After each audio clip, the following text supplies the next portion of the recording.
What's up, guys? We are Tottenham TV here, back with another video.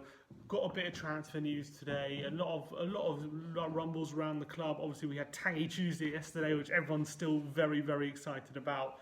But a few more bits and pieces coming out, so we'll get into the news. But let's start with the story. First of all, obviously it was Tangy Tuesday yesterday. Look at that, beautiful. I can't avoid just not looking at him in a Spurs shirt giving the interview. Look, he said it's a dream to play in the Premier League as a kid. You can read the subtitles. What a signing he is. He's broken our transfer record, 55 million. But there was some interesting news coming out today. L'Equipe, I don't know, he said L'Equipe. They brought out they did an article in explaining his last 36 hours as a Lyon player and how it went down with him signing for Spurs.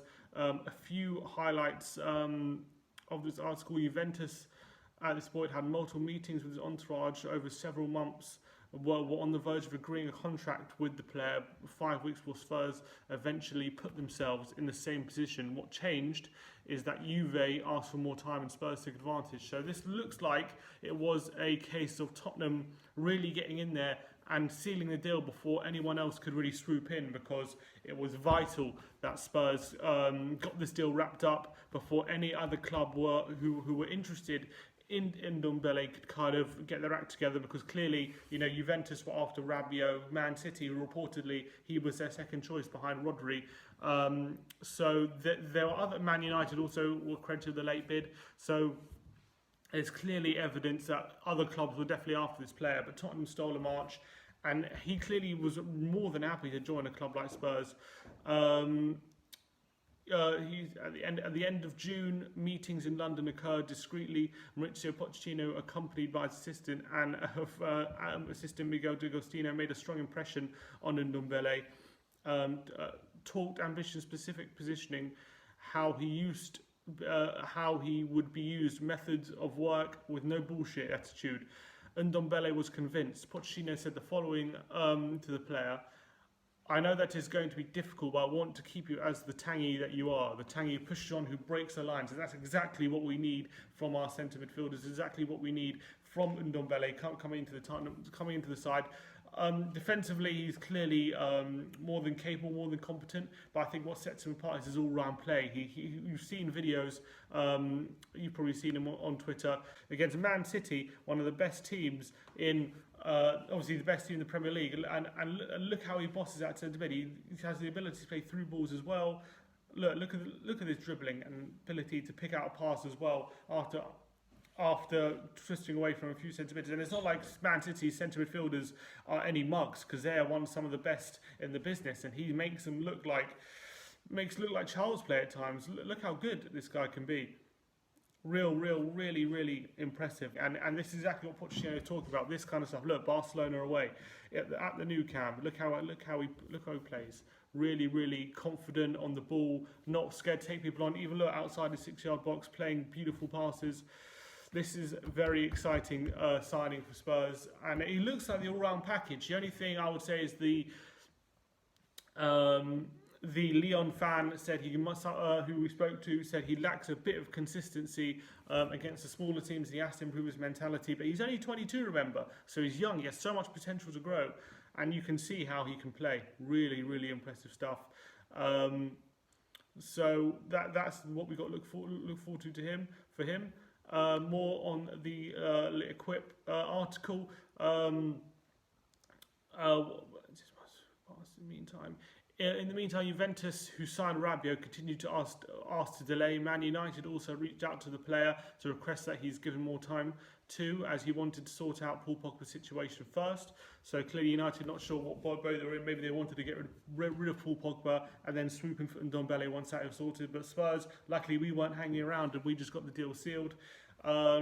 Daniel Levy, which is interesting, said he convinced all this to do a deal last week. The next stage was finding a contractual agreement with the agent. And in the first hours of negotiation, he said, "You're not leaving here without having signed for us," with a devilish grin on his face. So clearly, Levy was convinced he wanted this player who Pochettino identified. It was clear. It's one of the first times under Levy that we actually gone early for a first choice target and identified him like Liverpool last season, and just paid the money and got the deal done. And fantastic signing. It says here, which is interesting, Levy at the same time was negotiating to bring in Giovanni Lo Celso, and we'll go on to that in a minute. But that's quite an interesting point by L'Equipe. For Ndombele, as of Tuesday morning, all parties began to build a consensus. Ndombele's clan were achieving their aim, making their client one of the best paid players at Tottenham. So clearly he's going to be on a big wage package here. And obviously he signed yesterday. So let's just have another look at Ndombele in a Spurs shirt. Absolutely brilliant. Look at these quotes. For me, I hope we can win the Champions League. He has ambition. I just hope I can win it next season with Tottenham. That would be perfect for me. He's come to win. He's come to play. He's showing real ambition, and it's such exciting news. Sky Sports today had a few bits to say about Tottenham's latest transfer dealings. You saw before with L'Equipe that they claim that during the Ndombele negotiations that Levy was also negotiating with Real Betis for Giovanni Lo Celso, and Sky Sports are reporting as of today that Giovanni Lo Celso's Tottenham move stalls over evaluation, and we can read more into the article. Tottenham have put negotiations for Real Betis midfielder Giovanni Lo Celso on hold as the two clubs are unable to agree a fee. The 23-year-old Argentine midfield international has an 88 million release clause and is keen to work for Pochettino. Tottenham may go back in later for the former PSG player if they can sell Christian Eriksen, who has 12 months on his contract. Sky Sports understands Real Betis are likely to accept a fee worth in the region of 70 million for Lo Celso.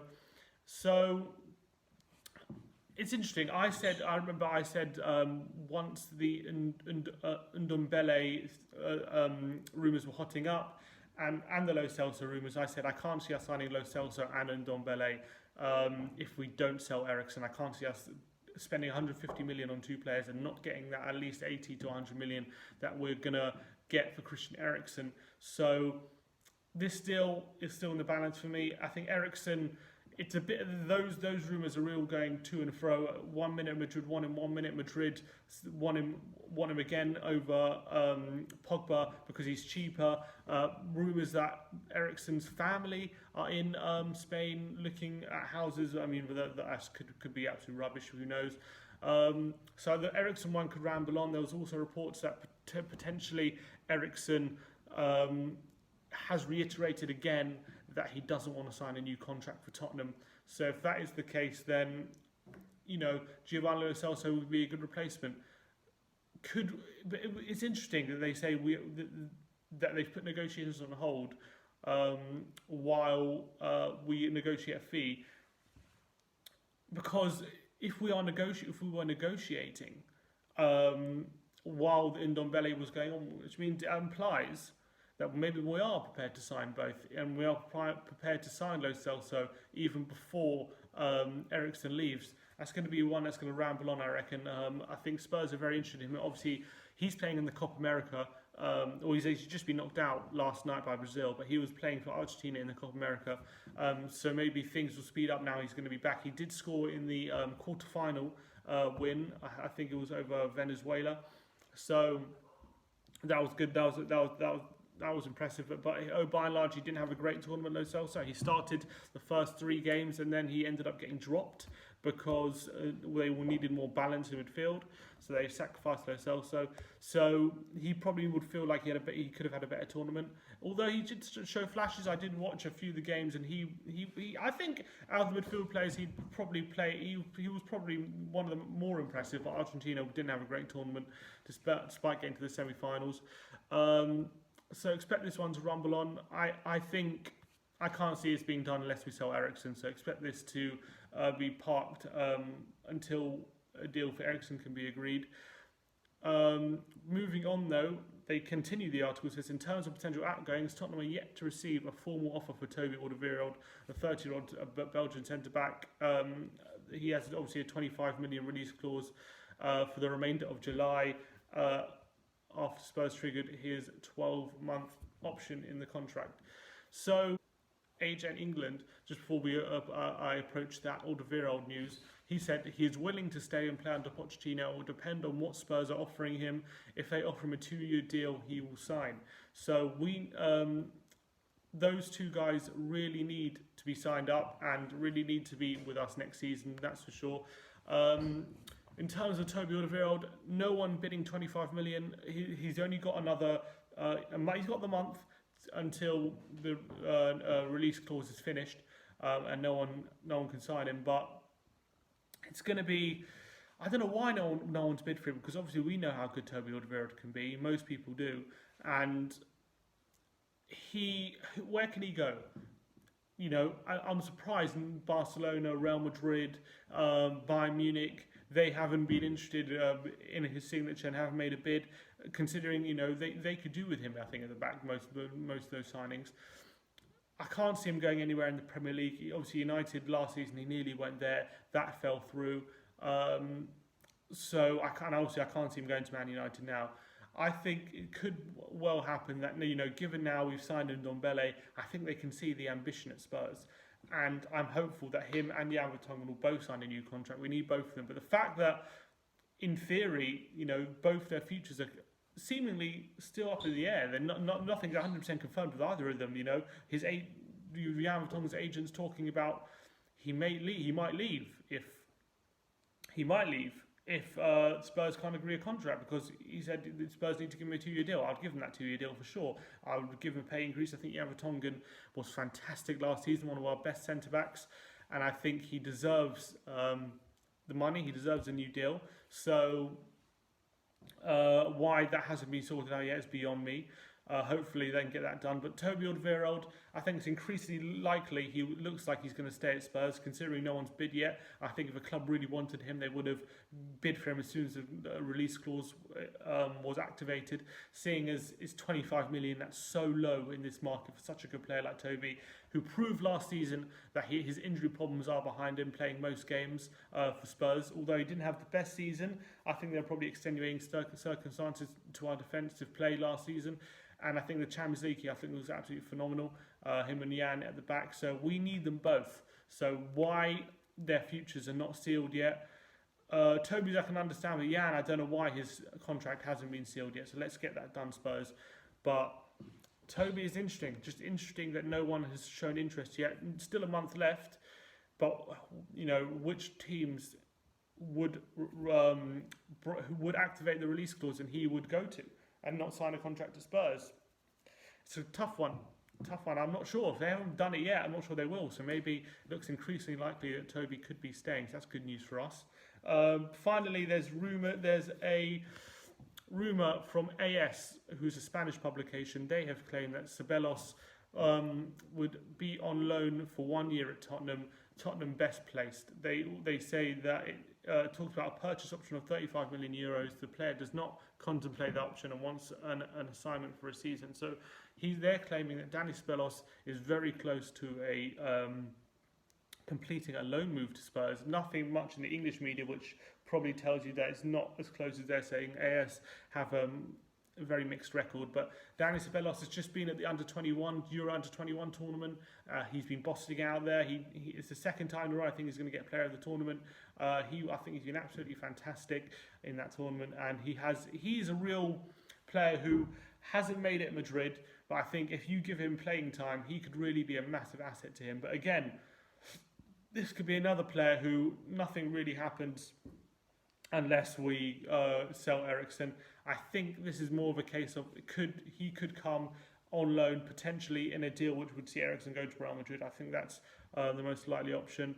Dani Ceballos would be close to solving his future, according to Italian media. The Real Madrid midfielder would go to Serie A to defend the Milan to play for Milan during the next 2 seasons with a transfer that would leave between 5 and 8 million a year. However, AS are able to say this does not please the player. Blah, blah, blah. Let's see where they talk about Spurs. Milan is one account. Although Ceballos has more to the Tottenham is best placed in London. They see an ideal substitute for Eriksen, who does not intend to renew. So there you go. They're saying Spurs are heavily linked with Ceballos. There was rumours, though, that AS were claiming that Spurs agreed a loan deal, which doesn't seem to be true here. It doesn't. If you go on Twitter, I think we retweeted about Ceballos. Here we go. AS understand that Tottenham Hotspur have agreed a loan deal to sign Real Madrid midfielder Dani Ceballos with the two clubs optimistic on completing a deal. However, if you look at the article, that's not what it says. So I'm not sure where this tweet is coming from and what the context of it is. If it's another article on AS, this is what I can see. That's he claims that it's not that close. So remains to be seen. There's your transfer news for the day. Let's have another look at Tanguy and Ndombele. Why not? Brilliant signing. Oh, look at him. Look at him. Absolutely fantastic. Welcome, Tanguy. Come on, you Spurs.